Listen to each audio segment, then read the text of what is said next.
কুমিল্লার নাঙ্গলকোটে রাত্রিকালীন night shot cricket tournament খেলার উদ্বোধন করা হয়েছে। শুক্রবার রাতে পৌরসভার শ্রীহাস্য সরকারি প্রাথমিক বিদ্যালয় মাঠে খেলার উদ্বোধন করেন সাবেক মক্তবপুর ইউনিয়ন পরিষদের চেয়ারম্যান মাজহারুল ইসলাম ছুপু। ব্যবসায়ী মাহবুল হক মজুমদারের সভাপতিত্বে বিশেষ অতিথি হিসেবে উপস্থিত ছিলেন কুমিল্লা দক্ষিণ জেলা যুবদলের কর্মবিষয়ক সম্পাদক ডাক্তার মাইনুদ্দিন বাহার, সাবেক কুমিল্লা দক্ষিণ জেলা যুবদলের সহ সাংগঠনিক সম্পাদক সালে আহমেদ, উপজেলা আরাফাত রহমান কোকো স্মৃতি সংসদের সভাপতি মোহাম্মদ ওমর ফারুক প্রমুখ।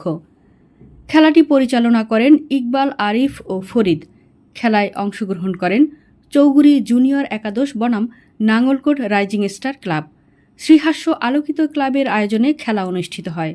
এ সময় উপস্থিত ছিলেন ক্লাবের সভাপতি সাফায়েত হোসেন, সাধারণ সম্পাদক শিহাব, সাংগঠনিক সম্পাদক জাহিদ, প্রচার সম্পাদক জুয়েল, পৌরসভা যুবদল নেতা আল মামুন, উপদেষ্টা ওসমান গনি, মোহাম্মদ ফরিদ, রহিমুল্লাহ মজুমদার।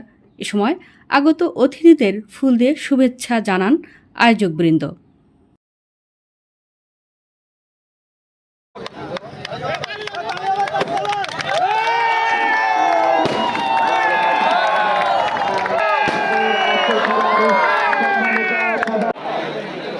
নাঙ্গলকোট উপজেলা